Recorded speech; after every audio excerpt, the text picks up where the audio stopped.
Hi friends, good morning. Welcome to my channel. ನಾನು ಸ್ವಾತಿ. ಇವತ್ತು Sunday, ಹಾಗಾಗಿ ಬೆಳಿಗ್ಗೆ ಎತ್ಕೊಂಡು ಚಹಾ ತಿಂಡಿ ಮಾಡಿ ಟಿಫಿನ್ ರೆಡಿ ಮಾಡಿಕೊಟ್ಟು ಮತ್ತೆ ನಿದ್ದೆ ಮಾಡಿದ್ದೇನೆ. ಇದು ನೋಡ್ತಿರ್ಬೋದು, ಮುಖ ಎಲ್ಲ ಉಬ್ಬಿ ಬಂದಿದೆ. ಎತ್ಕೊಂಡು ಮತ್ತು ನಿದ್ದೆ ಮಾಡಿದ್ರೆ ಈ ಥರ ಮುಖ ಎಲ್ಲ ಉಬ್ಬಿ ಬರ್ತದೆ. ಅದಕ್ಕಾಗಿ ಒಂದು ಸತಿ ಎದ್ಮೇಲೆ ಎಲ್ಲ ಕೆಲಸನೂ ಮಾಡ್ಕೊಳ್ಬೇಕು. ನಮಗೆ ಹೆಣ್ಣು ಮಕ್ಕಳಿಗೆ ಯಾವ ಸಂಡೇ ಇಲ್ಲ, ಯಾವ ಮಂಡೇ ಅಂತ ಇಲ್ಲ. ಡೈಲಿ ಒಂದೇ ರುಟೀನ್ ಆಗಿರ್ತದೆ ನಮ್ಮದು.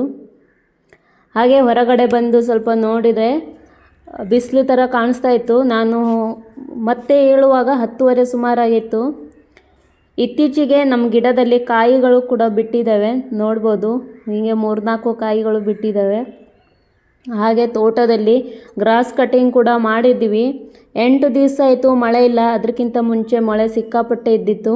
ಅದಕ್ಕಾಗಿ ಹುಲ್ಲು ಕೂಡ ಸಿಕ್ಕಾಪಟ್ಟೆ ಬೆಳೆದಿದ್ದು ಗ್ರಾಸ್ ಕಟಿಂಗ್ ಎಲ್ಲ ಮಾಡಿದ್ವಿ. 8 ದಿವಸ ಆಯಿತು ಮಳೆ ಇಲ್ಲದ ಕಾರಣಕ್ಕೆ ಗಿಡಗಳು ಹೀಗೆ ಒಣಗಿ ಹೋಗ್ತಾ ಇದೆ. ನಾನು ನೀರು ಕೂಡ ಹಾಕಲಿಲ್ಲ. ಇದೊಂದು ನಮ್ಮ ಅಂಗಳದಲ್ಲಿರುವ ಹೂವಿನ ಗಿಡ, ಸಿಕ್ಕಾಪಟ್ಟೆ ಹೂ ಕೊಡ್ತದೆ. ಒಂದಿನ ಎಷ್ಟು ದೇವರಿಗೆ ಗಿಡ ಹೂ ಆಗಬೇಕು ಅಷ್ಟು ಗಿಡದು ಹೂ ಕೊಡ್ತದೆ. ಸ್ವಲ್ಪ ತೆಗಿತೇನೆ, ಸ್ವಲ್ಪ ಇಡ್ತೇನೆ, ಜಾಸ್ತಿ ತೆಗೆಯೋದಿಲ್ಲ. ಒಳಗಿನ ಒಂದು ಮನೆಯಲ್ಲಿ ಕೂಡ ಒಂದು ಪ್ಲಾಂಟ್ ಇಟ್ಟಿದ್ದೆ, ಆದರೂ ಕೂಡ ಯಾವ ಥರ ಒಣಗಿ ಹೋಗ್ತಾ ಇದೆ ಅಂತ ನೋಡಿ ಬೇಜಾರಾಗ್ತದೆ. ಇಷ್ಟು ದೊಡ್ಡ ಬೇಸಿಗೆಗಾಲದಲ್ಲಿ ಕೂಡ ಒಣಗಲು ಹೋಗಲಿಲ್ಲ. ಇವಾಗ 8 ದಿವಸ ಆಯಿತು ಮಳೆ ಇಲ್ಲದ ಕಾರಣಕ್ಕೆ ನೀರು ಕೂಡ ಹಾಕಲಿಲ್ಲಾಗಿದೆ, ಒಣಗಿ ಹೋಗ್ತಾ ಇದೆ. ಈ ಥರ ಒಂದು ಮನೆಯಲ್ಲಿ ಏನಾದರೂ ನಾವು ಇಟ್ಟಿರ್ತೀವಿ ಆಸೆಯಿಂದ, ಅದು ಏನಾದರೂ ಹಾಳಾಗಿದ್ರೆ ತುಂಬ ಬೇಜಾರಾಗ್ತದೆ. ಚಹಾ ತಿಂಡಿ ಎಲ್ಲ ಮಾಡಿಕೊಂಡು ಮಲಗಿದ್ದೆ. ಹಾಗೆ ಎಲ್ಲ ಅಲ್ಲೇ ಬಿಟ್ಟು ಮಲ್ಕೊಂಡಿದ್ದೆ. ಪಾತ್ರೆಗಳೆಲ್ಲ ಏನೂ ಕ್ಲೀನ್ ಮಾಡಲಿಲ್ಲಾಗಿದ್ದೆ. ಇವಾಗ ಎತ್ಕೊಂಡು ನಾಷ್ಟ ಎಲ್ಲ ಮಾಡಬೇಕು. ಇದು ನೋಡಿ ಜೇನುತುಪ್ಪ, ನಾವು ಪ್ಯೂವರಾಗಿ ಮನೆಯಲ್ಲೇ ತೆಗೆದಿರುವ ಜೇನುತುಪ್ಪ. ಇದು ಟೇಸ್ಟು ತುಂಬ ತೆಳ್ಳು ಕಾಣಿಸಿದ್ರೆ ಅದರ ಟೇಸ್ಟು ಸಖತ್ತಾಗಿರ್ತದೆ, ತುಂಬಾ ಚೆನ್ನಾಗಿರ್ತದೆ. ಈ ಸೈಡ್ ಪಾತ್ರೆಗಳು ಕೂಡ ತೊಳೆದಿರೋ, ಅಂದರೆ ಎಲ್ಲ ಕೆಲಸಗಳು ಇದ್ದಾವೆ. ಇವಾಗ ಚಹಾ ತಿಂಡಿ ಎಲ್ಲ ಮುಗಿಸ್ಕೊಂಡು ಬಂದಿದ್ದೇನೆ. ಅಂದರೆ ಮನೆ ಕ್ಲೀನಿಂಗ್ ಎಲ್ಲ ಮಾಡಬೇಕು. ಸ್ವಲ್ಪ ಹೊತ್ತು ಚಹಾ ತಿಂದ್ಕೊಂಡು ಹೊರಗಡೆ ನೋಡ್ರಿ ಬಿಸಿಲು ಕೂಡ ಸಿಕ್ಕಾಪಟ್ಟೆ ತೋರಿಸ್ತಾ ಇದ್ದಾರೆ. ಅಂದರೆ ಸಂಡೇ ಆದಮೇಲೆ ನಾವು ಬಾಕಿ ಏನೂ ಕೆಲಸ ಮಾಡಲಿಕ್ಕೆ ಆಗೋದಿಲ್ಲ. ಸಂಡೇ ಅಂತ ಹೇಳ್ಕೊಂಡು ಸ್ವಲ್ಪ ಲೇಟ್ ಎತ್ಕೊಂಡು ಮಲಗಿದ್ರೆ ಎಲ್ಲ ಇಡೀ ದಿನ ಮನೆ ಕೆಲಸಲ್ಲೇ ಮುಗಿದೋಡ್ತದೆ. ಕ್ಲೀನಿಂಗ್ ಏನೂ ಮಾಡಲಿಕ್ಕೆ ಸಿಗೋದಿಲ್ಲ. ಅದಕ್ಕಾಗಿ ಇವತ್ತು ಮನೆ ಕೆಲಸನೇ, ಅಡುಗೇನು ಮಾಡೋದಿಲ್ಲ. ಆದರೆ ಬಾಕಿ ಕೆಲಸ ಎಲ್ಲ ಉಳಿದಿದ್ವೆ, ಅದನ್ನೇ ಮಾಡ್ಕೊಳ್ತೇನೆ.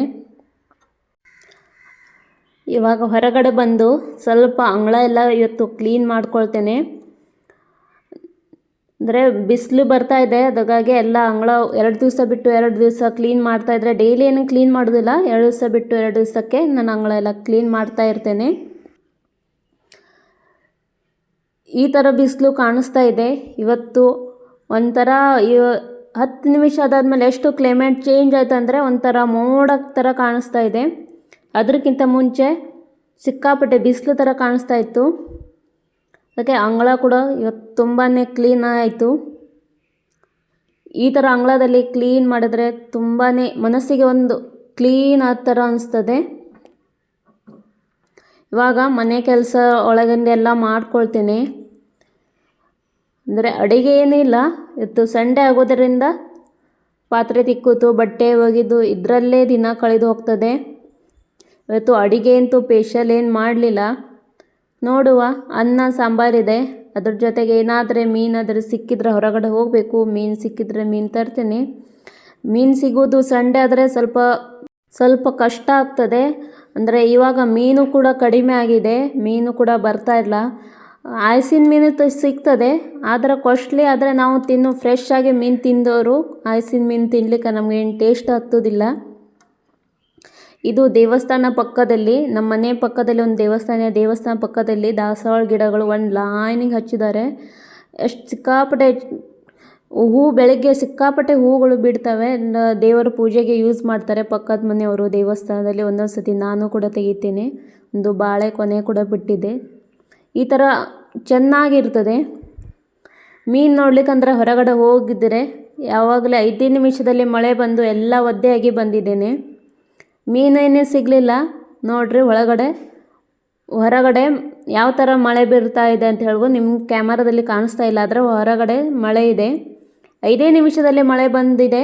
ಎಲ್ಲ ಒದ್ದೆ ಮಾಡಿ ರೆನ್ಕೋಟ್ ಏನು ಹಾಕ್ಕೊಂಡು ಹೋಗಲಿಲ್ಲಾಗಿದೆ. ಮೀನೇನು ಸಿಗಲಿಲ್ಲ. ಬರುವಾಗ ಮೊಟ್ಟೆ ತೊಗೊಂಡು ಬಂದಿದ್ದೇನೆ. ಮೊಟ್ಟೆ ಕೊರಗಿಸುವ ಅಂತ ಹೇಳ್ಕೊಂಡು ಮಾಡಿದ್ದೆ, ಆದರೆ ಹೊರಗಡೆ ಮಳೆ 5 ನಿಮಿಷದಲ್ಲೇ ಮಳೆ ಬಿತ್ಕೊಂಡು ಒಂಥರ ಕ್ಲೈಮೇಟು ಕೋಲ್ಡ್ ಆ ಥರ ಆಗಿದೆ. ಈ ಕೋಲ್ಡ್ ಕ್ಲೈಮೇಟಿಗೆ ಆಮ್ಲೆಟ್ ತುಂಬಾ ಟೇಸ್ಟಾಗಿರ್ತದೆ.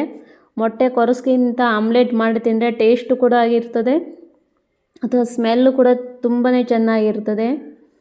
ನಾನು ಆಮ್ಲೆಟ್ ಮಾಡುವಾಗ ಯಾವಾಗಲೂ ನನಗೆ ಟೊಮೆಟೊ ಹಾಕಿ ಆಮ್ಲೆಟ್ ಮಾಡೋದು ತುಂಬಾ ಇಷ್ಟ.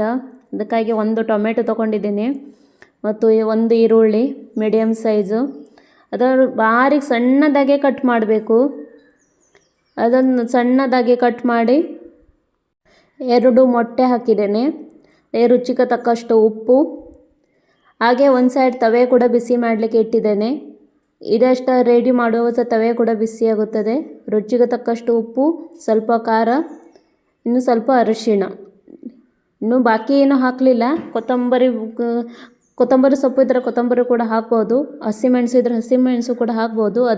ನಾನು ಯಾವುದೂ ಇರಲಿಲ್ಲ, ಅದಕ್ಕಾಗಿ ಏನೂ ಹಾಕಲಿಲ್ಲ. ಇಷ್ಟೇ. ತವೆ ಬಿಸಿ ಆದಮೇಲೆ ಕೊಬ್ಬರಿ ಎಣ್ಣೆ ಹಾಕಿ, ನಾನು ಯಾವಾಗಲೂ ಏನಾದರೂ ಫ್ರೈ ಮಾಡಬೇಕಾದ್ರೆ ಕೊಬ್ಬರಿ ಎಣ್ಣೆನೇ ಯೂಸ್ ಮಾಡ್ತೇನೆ.